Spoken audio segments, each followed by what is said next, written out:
All right, guys, welcome back. Last time you guys saw this Squarebody, it was in full grandpa effect. You would think my man over there in the shop with the white hair was driving it, but it was not him. This truck came out of Oregon, very solid truck. We left it stock for as long as we could keep our fingers off of it. Brian and Daniel had a little bit of time in the shop. I said, look, when time permits, I do want to do this truck. We already had everything in stock for it. It was a 3/4 ton. It was 8 lug. We had the perfect tire and wheel combination. We kind of gave it what we call the Davis look. The 8-inch kit, the wide 35s, the 14-inch wide deep offset wheels. We didn't go as extreme and put 16 wides on it, but we did what we thought looked best.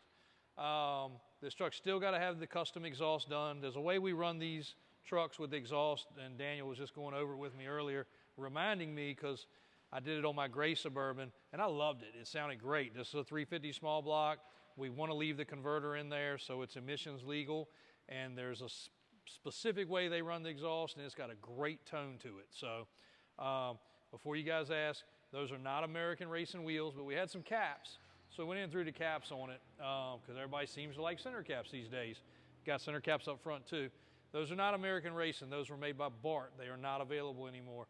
Trust me, if they were, we would have, couldn't tell you. I feel it's building up with them. But they were a cool chrome deep dish wheel. One of my first sets of deep offset 14-inch wide wheels were a set of Barts. Some people called them Eatons. All of them are gone. The company's closed. But back to the truck. Last time you guys saw it, again, full grandpa effect. It had the running boards on it. The back area here, all the clear coat had come off. We had that re-cleared. It's better. It's not perfect. This is not a Barrett Jackson showroom. Well, I don't even want to use Barrett Jackson terms any longer. We've obviously gone way past that with figuring out what's quality and what's not. But it's not show quality, but it's a solid truck. Silverado interior is amazing.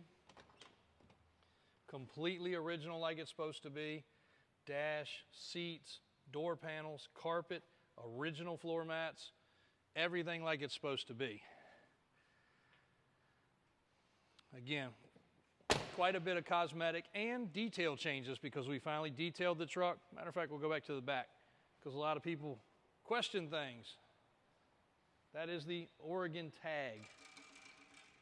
We'll probably take it off now, but we left it on there because it's truly an Oregon truck. Did the rear leaf springs. We did not do a big block in the back. Matter of fact, it only has a 1-inch block in the back. Fox shocks. Because of the size of the lift on this truck and not knowing if we would go bigger, we did leave the steering alone and put the proper corrections on the steering. So it has the steering arm and the pitman arm.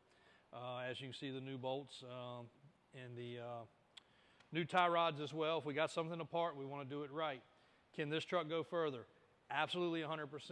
If you want to add some diff covers, if you want to add steering stabilizers, if you want to add crossover steering, if you want to add power drop steps. You put a set of power steps on this truck, it'll be just like getting in it when it was original.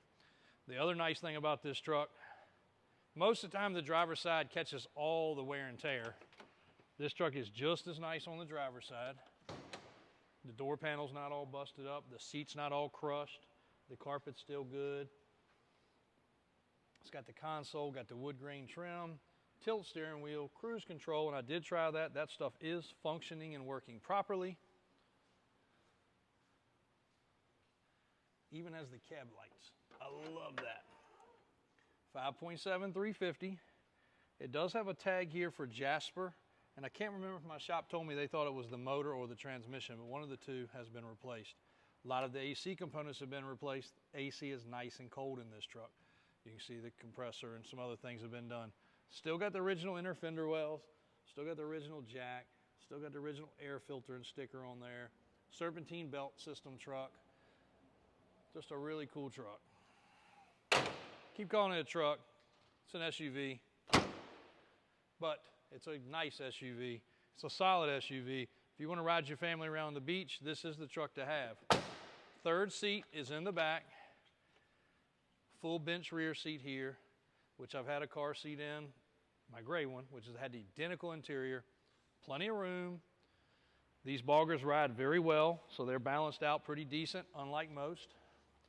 This is all original trim here, which is super hard. Most of the time that stuff's been replaced.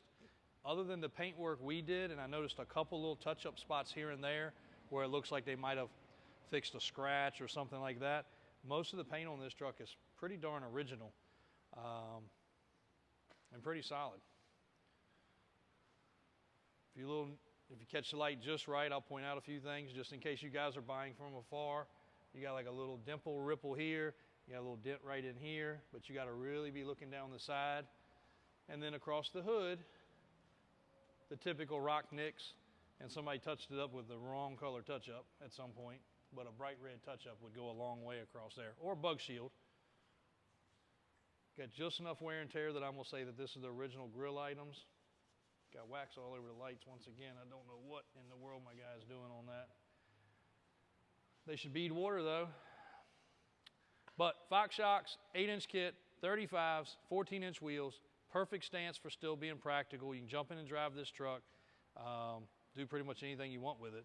And decent fuel mileage, decent amount of power, and overall, like I said, just a good truck. So not much in here. We moved a lot of things out today. We're getting ready to bring you guys a video just in case we don't get to it today. AJ's been working with one of his customers, continually wanting a video on this International. I don't know what much to say. I don't know what we haven't seen, shown, or done. But as you will find, if a customer keeps asking, we keep responding. This guy wanted to know whether it was original paint. Well, I don't know.